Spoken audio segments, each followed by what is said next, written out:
नमस्कार, मी Praveen Chavji. Society for wildlife conservation and development या संस्थेमध्ये मी आपल्या सर्वांचे हार्दिक स्वागत करतो. आपण नुकताच वनप्रबोधन या मालिकेतील पहिला भाग यूट्यूबवर रिलीज केलेला आहे.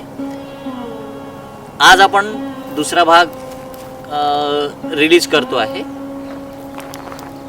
वन्यजीवांच्या वेगवेगळ्या सवयी आणि त्यांचे वर्तवणूक पक्षी आणि प्राण्यांचे या विषयावर आपण आज हा दुसरा भाग घेतो आहे. तर चला मित्रांनो, सुरुवात करूया. माझा हा एपिसोड तुम्हाला जर आवडला तर नक्की लाईक आणि सबस्क्राईब करायला विसरू नका. जंगलातला पहिला प्राणी आपण सांबर घेऊ. तृणभक्षी प्राणी हा मोठा, बल्की आणि तृणभक्षी प्राण्यांमधला हा मोठा प्राणी आहे. हा धावताना जास्त धावू शकत नाही. जेव्हा एखादा कार्निवोरस ॲनिमल याच्या मागे शिकारीसाठी लागला तर हा जास्त धावू शकत नाही. एक तर पाणी असेल तर पाण्यात घुसून जातो किंवा जागेवर उभा राहतो आणि अलगद शिकार होतो. त्याचप्रमाणे जर हा त्यांच्या तावडीतून सुटला तर काही वेळाने येऊन तिथे उभा राहतो आणि बघतो तो प्राणी गेला का, आणि त्यातही त्याची शिकार होऊ शकते.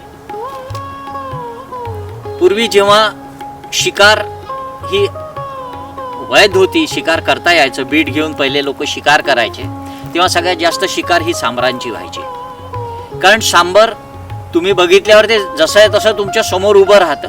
तुम्ही नेम धरून त्याला मारू शकतात, म्हणून सगळ्यात जास्त ही सांबरांची शिकार व्हायची. तळसच्या बाबतीत जर आपण विचार केला तर त्याला जंगलातला सफाई कामगार असे म्हणतात. नुसतं हाडं खाऊन तो त्याचे आयुष्य जगू शकतो. जंगलात जे काही पडलेले इतर प्राण्यांचे हाडं असतात ते तो खातो आणि सगळी साफसफाई करतो.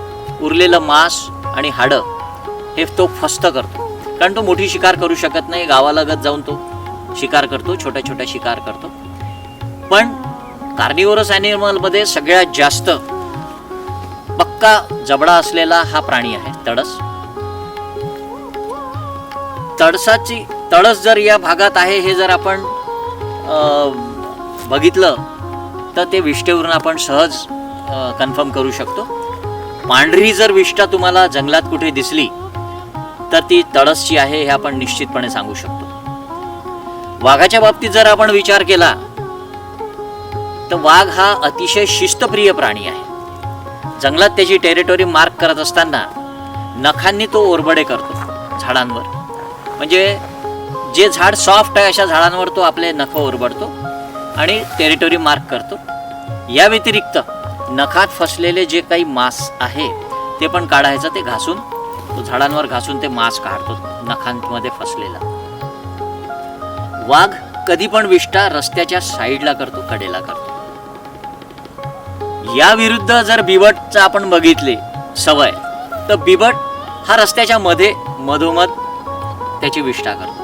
म्हणून आपण जंगलात फिरत असताना, जंगल अवलोकन करत असताना, जंगल वाचन करत असताना या गोष्टी सहजपणे आपण बघू शकू की रस्त्याच्या मध्ये जर विष्ठा आहे तर ती बिबट्याची आहे, रस्त्याच्या कडेला जी आहे ती वाघाची आहे. वाघाने साईडला विष्ठा करणे आणि ते झाकून ठेवणे ही त्याचं एक टेरिटोरी मार्क करण्याची एक पद्धत आहे.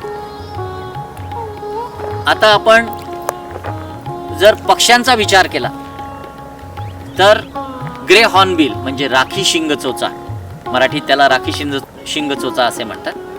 तर हा पक्षी आता उन्हाळ्याच्या काळात ती मादी अंडे घालते आणि घरटे बांधून स्वतःला आतमध्ये कोंडून घेते.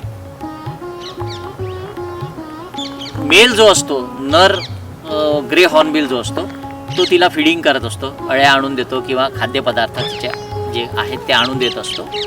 इवन ती विष्ठा तिच्या चोचेनी बाहेर काढते, ती बाहेर पण तो ते सगळं साफ करत असतो.